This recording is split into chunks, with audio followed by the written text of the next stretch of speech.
37AA क्या कानून है? जंगल का कानून, जंगल से भी कोई बुरे अल्फाज हैं तो वो कानून है।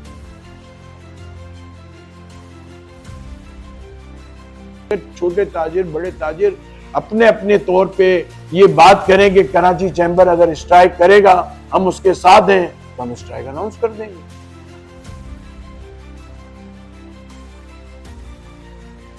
मैंने तो किसी इंडस्ट्रियलिस्ट के मुंह से ये नहीं सुना कि इंडस्ट्रीज के लिए वो डायरेक्शन दी गई कि इंडस्ट्री तरक्की करेगी।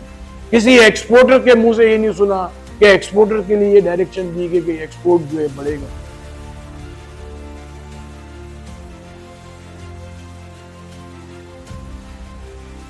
देखिए, जो एनोमली कमेटीज बनाई गई थी, ये 2 कमेटियां थी।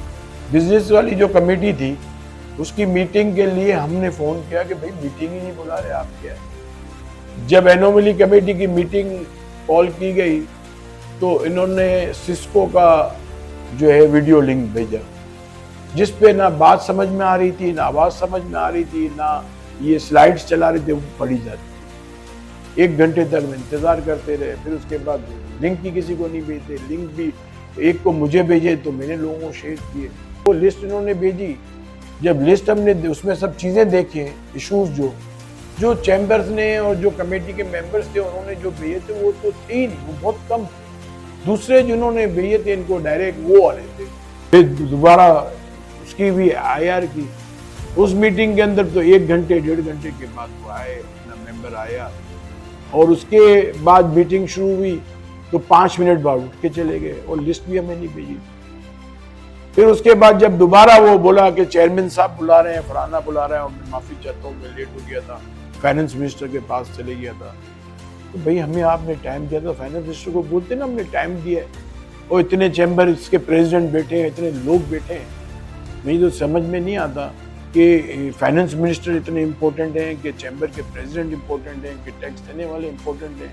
ये शायद वजीर आजम ही समझ सकते हैं, हम तो नहीं समझ सकते। तो फिर हमने उसमें वॉकआउट किया और सबने रिजाइन भी दे दिया। मेजोरिटी लोगों ने उस वक्त बोला कि हम रिजाइन देते हैं, इस कमेटी में हमने क्या करना है। मैं कोई 30-35 साल से इस्लामाबाद जा रहा हूँ, मैंने फर्स्ट टाइम FBR के अंदर इस तरीके की एनोमली कमेटी देखी और इस तरीके की जो है ना डिक्टेटरशिप देखी कि बाकायदा डिक्टेटर बैठे हुए हैं।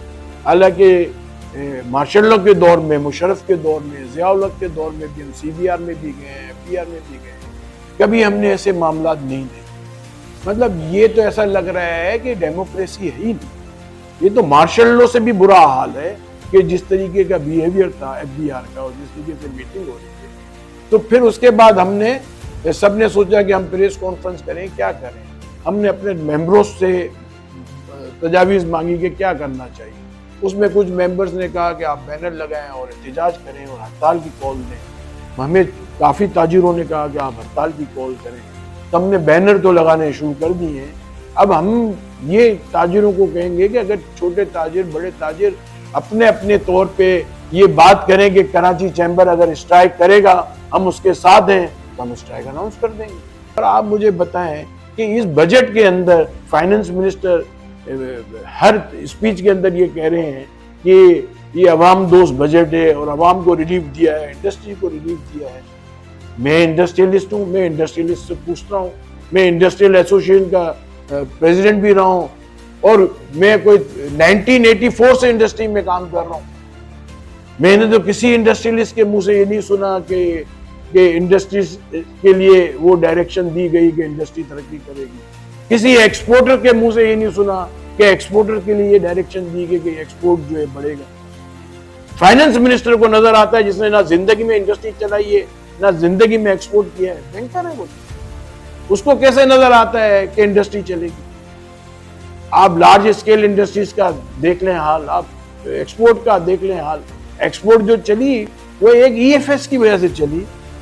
आपका बिजली इतनी महंगी है, आपकी एनर्जी इतनी महंगी है, आपका कॉस्ट ऑफ डूइंग बिजनेस इतना महंगा है, आपकी लिक्विडिटी फंस जाती है, आपके यहाँ बिजली की क्वालिटी अच्छी नहीं है, बिजली की लोड शेडिंग है, गैस की लोड शेडिंग है, पानी की अवेलेबिलिटी नहीं है। आपसे कौन पागल ही माल खरीदेगा। ये तो प्राइवेट लोगों ने अपना एक प्रोफाइल मेंटेन किया हुआ है, जो हमारे बड़ों ने और वो एक गुडविल बनी हुई है, जो हमारे पाकिस्तान में सब चीजें सही थी उस दौर से, तो हमारे बायर्स जो हैं वो हमें छोड़ना नहीं चाहते। वो हमें क्या कहते हैं मालूम है?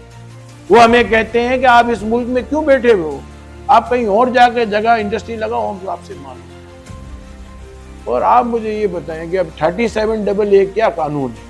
जंगल का कानून, जंगल से भी कोई बुरे अल्फाज हैं तो वो कानून है।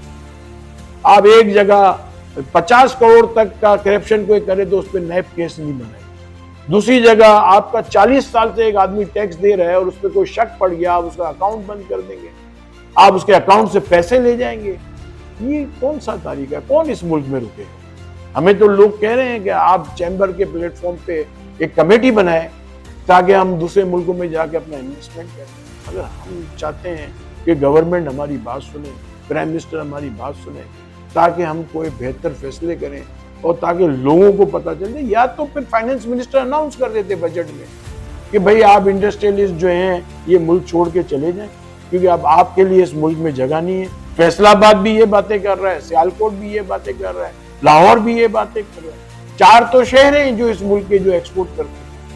99% एक्सपोर्ट ये 4 शहरों से होता है, या 95% एक्सपोर्ट होता होगा।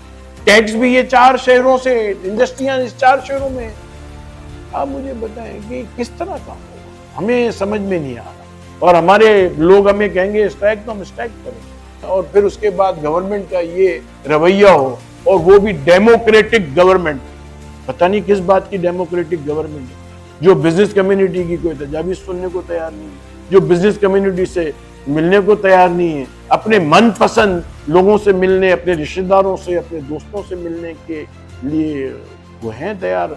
बाकी चाहे जितना बड़ा भी चैम्बर हो, चाहे जितनी बड़ी भी एसोसिएशन हो, उनसे मिलने को तैयार।